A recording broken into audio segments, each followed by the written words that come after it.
आपने एक वीडियो देखी होगी जिसके अंदर वाज़ेह तौर पर देखा जा सकता है कि चंद एक लोग एक जहाज़ में मौजूद हैं और वो वज़ीर आज़म इमरान खान के हक़ में नारे लगा रहे हैं। ये नारे लगाने वाले अफराद कोई और नहीं बल्कि वो कैदी हैं जो मलेशिया से वतन वापस पहुँचे हैं। आप हिसाब लगाइए और आंखें बंद करके उस खुशी का हिसाब लगाइए कि जब वो लोग सोच रहे होंगे कि वो पाकिस्तान कैसे जाएंगे और फिर यकदम ही एक ख़बर आए कि वज़ीर आज़म जो कि पाकिस्तान के वज़ीर आज़म हैं, उनकी कोशिशों से ये बात बार साबित हो रही है कि जल्द ही उन्हें वतन वापस बुला लिया जाएगा, तो उनकी खुशी और इत्मीनान का आलम क्या होगा। और जब फिर ये ऐलान हुआ कि ये तमाम तर कैदी अपनी ईद अपने साथियों, अपने दोस्तों और अपने घर वालों के हमरा पाकिस्तान में मनाएंगे, तो उनकी खुशी का ठिकाना क्या होगा।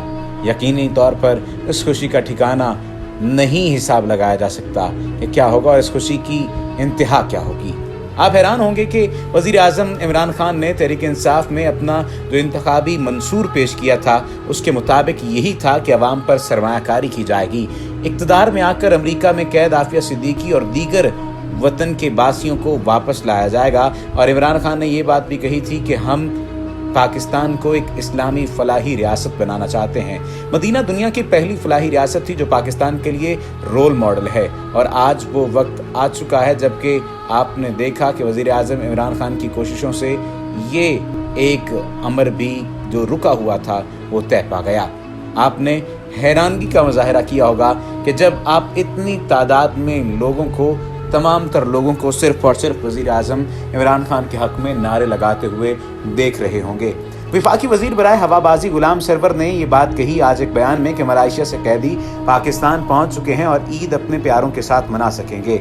एक बयान में गुलाम सरवर खान ने कहा कि 350 अफराद जेलों में मौजूद थे और एयरबेस की पाबंदी की वजह से वो अफराद नहीं आ सकते थे। उन्होंने कहा कि वज़ीर आज़म ने इस मसले को संजीदगी से देखा और मलेशिया में कैद ज़्यादातर अफराद का ताल्लुक खैबर पख्तूनख्वा से है, वो तमाम अफराद ईद अपने प्यारों के साथ मना सकेंगे। इससे पहले अप्रैल में ये मामला तय पाया था, यानी मलेशियन हुकूमत से ये मुआहिदा तय पाया था जिसके तहत 3000 से ज़ायद गैर कानूनी मुकीम पाकिस्तानियों की वापसी की राह हमवार हो गई थी। मलेशिया हुकूमत और पाकिस्तानी सफारतखाने के दरमियान मुआहिदे से 3000 से ज़ायद गैर कानूनी मुकीम पाकिस्तानियों की बाइज़्ज़त वतन वापसी की राह हमवार हो गई थी और जो लोग वहाँ पर कैद काट रहे थे उनकी कैद में भी कमी, यानी उनकी सज़ा में भी कमी हो गई थी। कह सकते हैं कि ये तमाम तर बुनियादी वजह कोई और नहीं बल्कि मौजूदा हुकूमत है।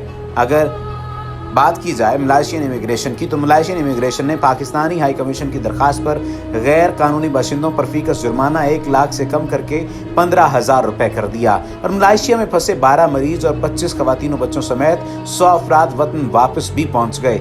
ये किसी और दिन का वाक़या नहीं बल्कि अप्रैल का वाक़या है और आज ये गुजरता हुआ मई है जिसमें 300 से ज़ायद अफराद अब दोबारा से वतन वापस पहुंचे हैं। नौतैनात हाई कमिश्नर और कम्युनिटी वेलफेयर अताशी ने जेलों में कैद 250 पाकिस्तानी कैदियों की इमदाद के लिए मलेशियन हुकाम से मुलाकातें की थी उस वक्त भी। और मलेशिया में लापता सहाफ़ी शहजाद मिर्जा की मालूमात के लिए पाकिस्तानी हाई कमीशन ने भी हंगामी कोशिशें जारी रखी हुई हैं। कानूनी दस्तावेजात न होने पर उनकी गिरफ्तारी का इम्कान था।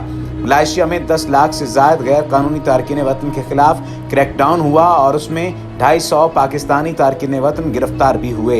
इस हवाले से नौतैनात पाकिस्तानी हाई कमिश्नर सैयद हसन रजा और community welfare attaché Syed Azhar Hashmi ने हंगामी तौर पर मलेशियन इमिग्रेशन हुकाम से मुलाकातें की और तारकीन वतन की बाइज़्ज़त वापसी और जुर्माना 1 लाख रुपए से कम करके 1500 रुपये फ़ीकस अदा करने का मुआहिदा किया, जिस पर पाकिस्तानियों में से 1600 के करीब अफराद ने पाकिस्तानी हाई कमीशन में दरखास्तें जमा करवाएं, जिनकी बाइज़्ज़त वापसी के लिए कम्युनिटी वेलफेयर अताशी रात गए तक अपने दफ्तर में मसरूफ़ रहते हैं। आप हिसाब लगाइए कि क्या कोई और हुकूमत इस तरह से कर पाती और किसी और हुकूमत को आज तक इस बात का ख्याल आया। ये सिर्फ और सिर्फ मौजूदा हुकूमत का तुर्रा इम्तियाज़ ही है। जो ये स्टेप गवर्नमेंट ऑफ पाकिस्तान और इमरान खान गवर्नमेंट ने लिया, आज सब लोग इतने खुश हैं। कुछ लोग ये बात कहते हुए नजर आते हैं कि हुकूमत मुआशी तौर पर नाकाम हो चुकी है। आपको थोड़ा सा होश के नाखून लेना होंगे और सोचना होगा कि पिछली हुकूमतें क्या करती चली आई हैं। कम से कम इस हुकूमत ने मुल्क की इदारों को, मुल्क के लोगों को ओन तो किया है اور صرف یہ تو نہیں کیا کہ چپ کر کے جا کے وہاں سے لون لے لیا اور لون لینے کے بعد حکومت کو بھی اسی لون پر اور اسی چکر میں ڈال دیا اور اپنی مرضی سے مہنگائی کی، اپنی مرضی سے کمی کر لی۔ کیا آپ کو واقعتاً لگتا ہے کہ اب عمران خان کی جو حکومت آ چکی ہے یہ ان مسائل کا حل کرے گی؟ ہم کو تو یہی لگتا ہے کہ وزیر اعظم عمران خان کی کوششیں بارآور ثابت ہوں گی اور وہ واقعتاً نیا پاکستان بنا سکیں گے۔ آپ کو یاد ہوگا وہ واقعہ جب ملائیشین امیگریشن کی طرف سے گرفتار کیے گئے غیر قانونی مقیم محمد یوسف نامی شخص پر فالج کا حملہ ہوا اور جس کے علاج کے اخراجات بھی حکومت پاکستان نے 21,000 رنگٹ اسپتال میں جمع کروائے تھے۔ یہ صرف اور صرف موجودہ حکومت ہی ہے جو کہ یہ کام کر رہی ہے، اور جن گرفتار پاکستانی تارکین وطن کو ملائیشیا کی عدالتوں نے قید اور جرمانوں کی سزائیں سنائیں وہ بھی ملائیشیا کے قانون کے مطابق سزاؤں کے بعد وطن واپس جا سکیں گے، لیکن ملائیشین حکومت سے معاہدہ ہوا اور ان کی سزائیں بھی ختم ہو گئیں۔ یہ آسان کام نہیں تھا۔ دوسری جانب اس سے پہلے UAE میں بھی جو قیدی مقیم تھے، یعنی جو قید تھے افراد پاکستانی جو قیدی تھے، ان کو بھی واپس بلا لیا گیا، جس پر وزیر اعظم عمران خان نے UAE کی جیلوں میں قید پاکستان کی 572 قیدیوں کی رہائی پر متحدہ عرب امارات کے صدر شیخ خلیفہ بن زید ال نہیان اور ولی عہد شیخ محمد بن زید ال نہیان کا تہہ دل سے شکریہ بھی ادا کیا۔ متحدہ عرب امارات کی مختلف جیلوں میں قید پاکستانی قیدیوں کی رہائی رمضان المبارک کے ماہ مقدس میں عمل میں آئی ہے۔ وزیر اعظم عمران خان کے دفتر سے جاری کردہ بیان میں کہا گیا ہے کہ ہم متحدہ عرب امارات کی حکومت کے جذبے کو قدر کی نگاہ سے دیکھتے ہیں اور ساتھ ہی اس یقین کا اظہار کیا گیا کہ آئندہ مستقبل میں دونوں ممالک کے درمیان موجودہ تعلقات میں مزید بہتری آئے گی۔ وزیر اعظم کی معاون خصوصی برائے اطلاعات و نشریات فردوس عاشق اعوان نے بھی پاکستانی قیدیوں کی رہائی پر متحدہ عرب امارات کے ولی عہد شہزادہ محمد بن زائد کا شکریہ ادا کیا۔ انہوں نے سماجی رابطے کی ویب سائٹ ٹویٹر پر جاری کردہ اپنے بیان میں کہا کہ پاکستانی عوام اور حکومت 572 قیدیوں کی رہائی پر از حد مشکور ہے۔